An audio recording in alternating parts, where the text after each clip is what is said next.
నమస్తే, welcome to I news.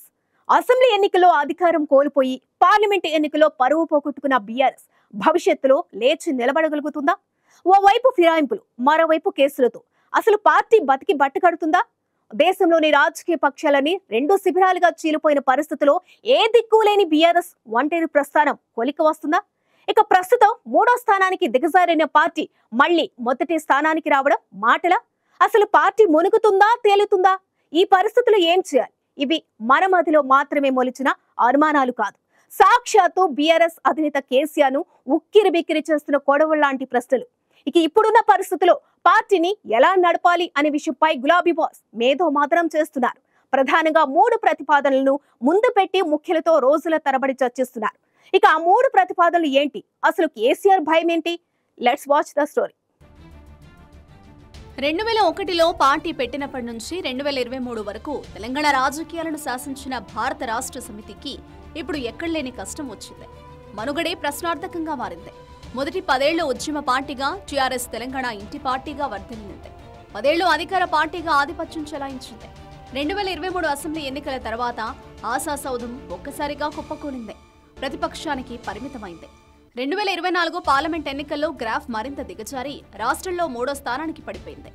ఓటమి దెబ్బ తప్పదన్నట్లు ఎంపీలు, ఎమ్మెల్యేలు, ఎమ్మెల్సీలు ఒక్కొక్కరుగా చేజారుతుండడం బీఆర్ఎస్ ను క్షోభకు గురిచేస్తోంది. ఇవి చాలవన్నట్లు కేసుల మీద కేసులు. స్వయంగా కేసీఆర్ కూతురే తీహార్ జైల్లో ఉండాల్సి వస్తుంది. ఇక్కడి నుంచి మళ్లీ లేచి నిలబడ్డం ఎలా అనేది బీఆర్ఎస్ పార్టీని, ముఖ్యంగా ఆ పార్టీ అధినేత కేసీఆర్ ను బాగా వేధిస్తున్న ప్రశ్న. భవిష్యత్తులో మన ప్రయాణం ఎలా ఉండాలి అనే విషయంపై ప్రస్తుతం కేసీఆర్ పార్టీ ముఖ్యులతో రోజుల తరబడి చర్చలు జరుపుతున్నట్లు తెలిసింది. 3 మార్గాలను ముందు పెట్టి ఏది బెస్ట్ అని ప్రశ్నిస్తున్నట్లు సమాచారం. ఒంటరి ప్రయాణం దరిచేరుతుందా? ప్రస్తుతం బీఆర్ఎస్ అటు కాంగ్రెస్ కూటమిలో గానీ, ఇటు బీజేపీ కూటమిలో గానీ లేదు. బీఆర్ఎస్ మాదిరిగానే ఏ కూటమిలో లేని ఏపీలో వైఎస్ఆర్సీపీ, ఒడిశాలోని బీజు జనతాదళ్ కూడా పార్లమెంట్ ఎన్నికల్లో దెబ్బతిన్నాయి. ఈ పరిస్థితుల్లో ఒంటరి పోరాటం దరిచేరుస్తుందా అనేది కేసీఆర్ ను వేధిస్తున్న ప్రశ్న. ప్రస్తుత కాంగ్రెస్ ప్రభుత్వంపై ప్రజలకు తప్పక వ్యతిరేకత వస్తుందని కేసీఆర్ బలంగా విశ్వసిస్తున్నారు.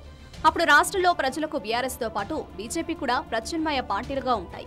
వీటిలో ప్రజలు బీఆర్ఎస్ ను ఎంచుకుంటారా, బీజేపీ పార్టీని ఎంచుకుంటారా అనేది ఇప్పుడే చెప్పలేని పరిస్థితి.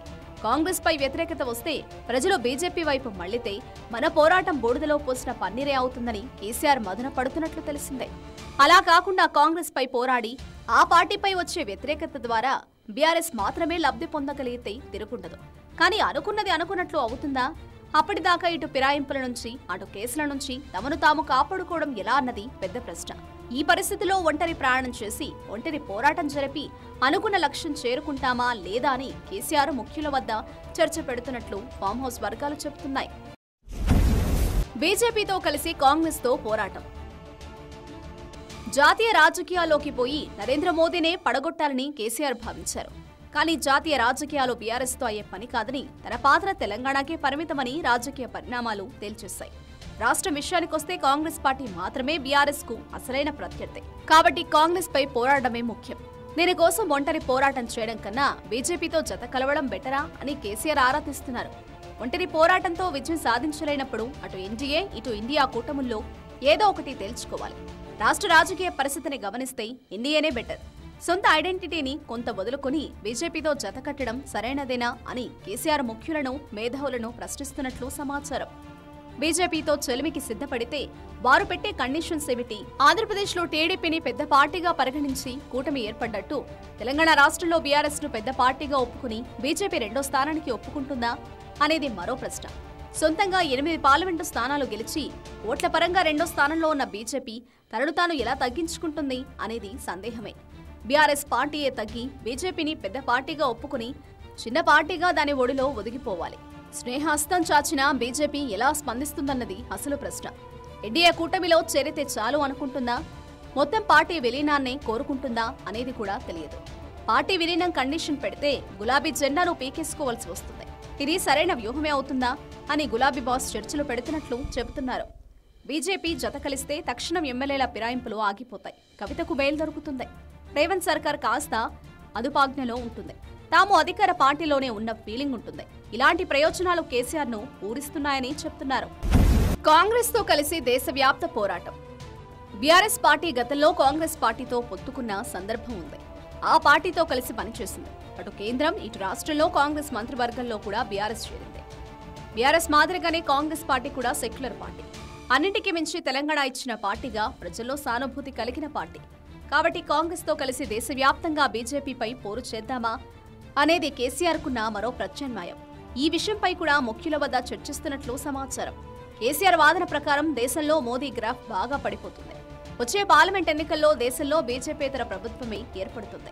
కాంగ్రెస్ నేతృత్వంలోని కూటమి అధికారంలోకి రావచ్చు. ఆ పరిస్థితుల్లో ఇండియా కూటమిలో చేరితేనే బెటర్ కాదా అని కేసీఆర్ ఆలోచిస్తున్నట్లు చెబుతున్నారు. వీటితో పాటు కవితను అరెస్టు చేసిన బీజేపీపై పగ తీర్చుకోవడానికి అవకాశం కూడా చిక్కుతుంది. రాష్ట్రంలో ఇక అధికారంలోకి రాలేమో అని కనుక గట్టిగా నిర్ధారించుకుంటే కాంగ్రెస్ కూడా తోసిపుచ్చలేని ప్రత్యామ్నాయమే అనే అభిప్రాయాలు వ్యక్తమవుతున్నాయి. ఏది నయం, ఎలా ముందుకు పోతే మనం మనగలం అనే ప్రశ్నలు వేస్తూ జవాబులు రాబడుతున్నట్లు సమాచారం. మొదటి పాసిబిలిటీ ప్రకారం మాత్రమే బీఆర్ఎస్ తన ఎజెండాను కొనసాగించగలుగుతుంది. మిగిలిన రెండు పాసిబిలిటీస్ లో బీఆర్ఎస్ కూటమిలో రెండో ప్రాధాన్యత కలిగిన పార్టీగా మాత్రమే మిగులుతుంది. కానీ మనుగడకు ఢోకా లేదు. తెలంగాణలో 1వ స్థానం కోసం కొట్లాడితే అయితే ఏనుగు కుంభస్థలాన్ని కొట్టొచ్చు. మెడిసి కొడితే మనుగడే ఖతమవుతుంది. 2వ స్థానం చాలు అనుకుంటే మనుగడకు డోకా ఉండదు. కానీ అధికారం మాత్రం రాదు. ముందు నొయ్యి వెనక గొయ్యిలా ఉన్న విపత్తు నుంచి ఎలా బయటపడాలన్నది కేసీఆర్ కు ఒక పట్టాన అర్థం కావడం లేదని చెబుతున్నారు.